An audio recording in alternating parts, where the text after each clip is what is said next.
Salam damai dan sejahtera di dalam nama Tuhan Yesus Kristus.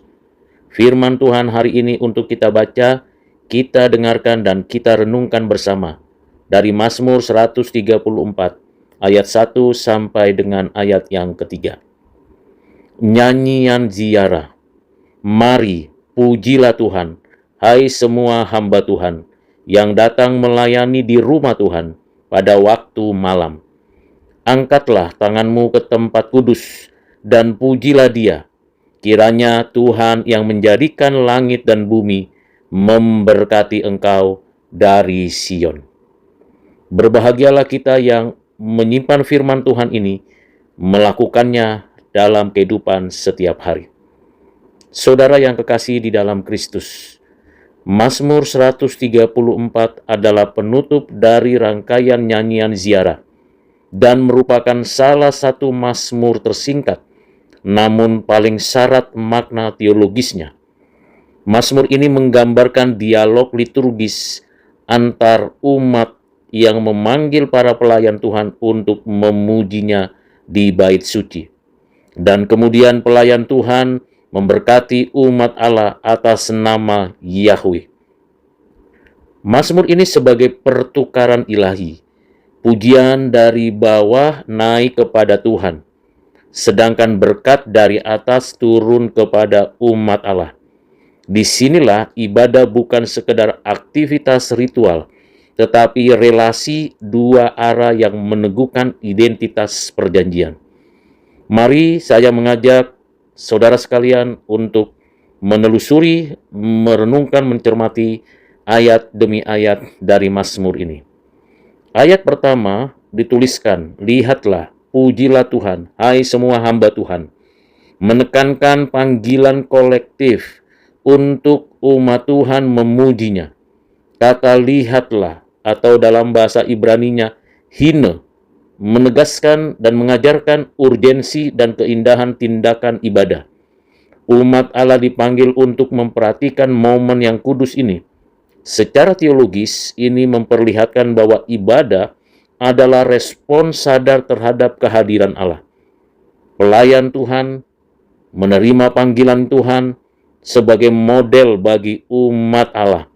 Pemimpin yang memuji Tuhan Allah, memimpin komunitas menuju hadiratnya.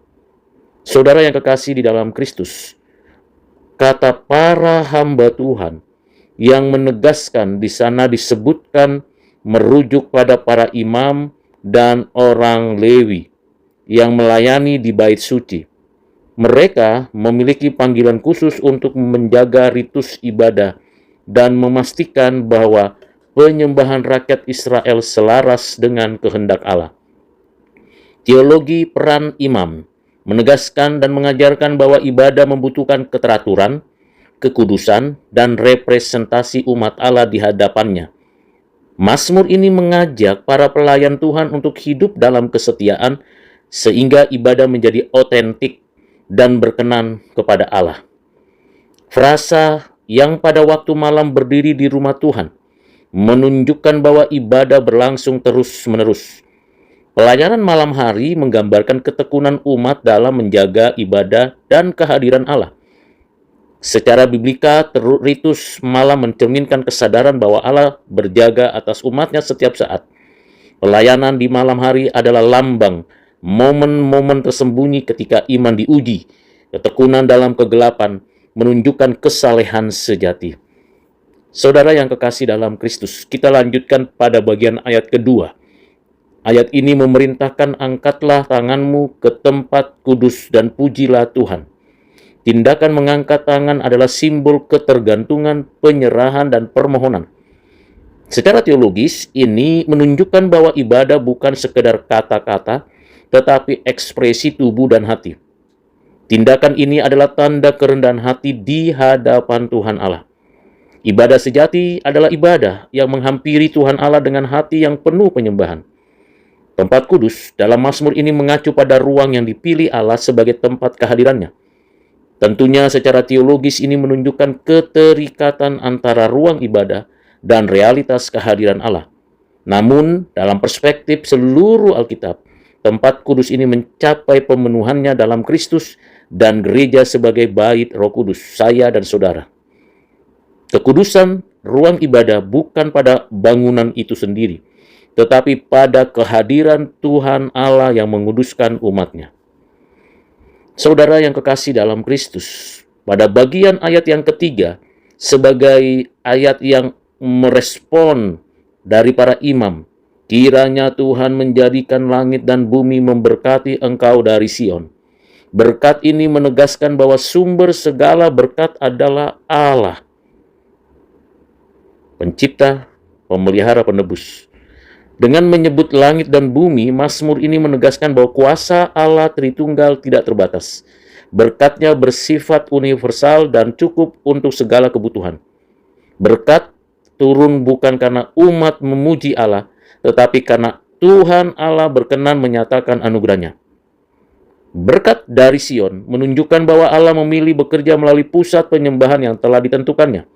Sion adalah tempat Allah menyatakan kehadiran-Nya secara khusus, yang secara teologis ini menunjukkan bahwa berkat dikaitkan dengan perjanjian dan kehadiran Allah.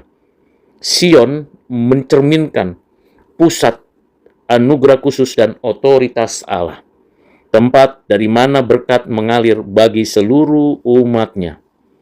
Saudara yang kekasih di dalam Kristus, Mazmur 134 memperlihatkan pola liturgi, panggilan untuk memuji Allah, tindakan ibadah dari umat, dan berkat ilahi dari Allah. Ini menunjukkan bahwa ibadah bukan hanya aktivitas umat Allah, tetapi respon Allah terhadap ibadah itu. Dalam teologi liturgi Israel, ibadah dan berkat selalu saling terkait.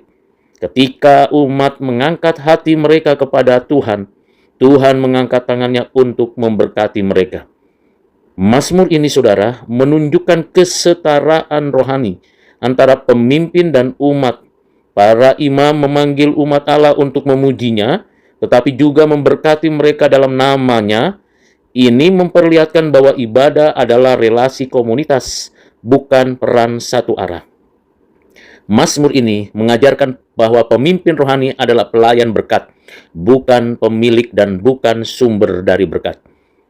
Mazmur 134 sebagai penutup nyanyian ziarah mengajarkan bahwa seluruh perjalanan rohani umat Allah bermuara pada dua hal, memuji Allah dan menerima berkat-Nya. Sebagai puncak ibadah, umat Allah memuji-Nya, Tuhan memberkati umat-Nya, dan hidup perjanjian itu terpelihara. Dengan demikian, saudara, Mazmur ini mengajarkan bahwa ibadah sejati adalah perjumpaan antara kasih Allah dan respon umat-Nya. Setelah kita berupaya untuk mengerti maksud Tuhan dari Mazmur 134 ini, dengan pengajaran dan pengertian yang mendasar dan mendalam, mari saya mengajak saudara untuk mengimplementasikan Mazmur 134 ini. Implementasi pertama, kita sebagai orang Kristen di negeri multikultur, multireligion, ibadah bukan sekedar program liturgis, tetapi relasi hidup antara umat dan Allah. Kita sebagai gereja sering terjebak dalam rutinitas ibadah yang kering, tetapi Mazmur ini memanggil pemimpin dan jemaat untuk kembali memandang ibadah sebagai perjumpaan kudus. Para pemimpin gereja, kita, saya dan saudara, harus meneladani para imam, melayani dengan tekun, kesucian dan kerendahan hati, sehingga ibadah menjadi sarana kehadiran Allah bagi umat-Nya. Implementasi yang kedua, Mazmur ini juga menegaskan bahwa berkat dari Tuhan, bukan dari manusia. Dalam konteks di negeri ini, yang sering memandang berkat secara material, kita sebagai orang Kristen dipanggil untuk memperluas pemahaman tentang berkat sebagai kehadiran Allah yang memelihara, menguatkan, dan membaharui hidup umat-Nya. Ketika saya dan saudara mengangkat tangan dalam penyembahan dan hidup dalam kekudusan, berkat rohani akan mengalir bukan hanya kepada jemaat, tetapi kepada kota dan bangsa, seperti berkat yang mengalir dari Sion kepada seluruh umat Allah. Kiranya dengan perenungan yang singkat untuk kita bisa terapkan dalam kehidupan kita, dapat memberikan kepada kita hidup yang sungguh-sungguh bersandar, bergantung kepada Tuhan Allah. Tuhan Yesus memberkati kita sekalian dimanapun berada. Amin.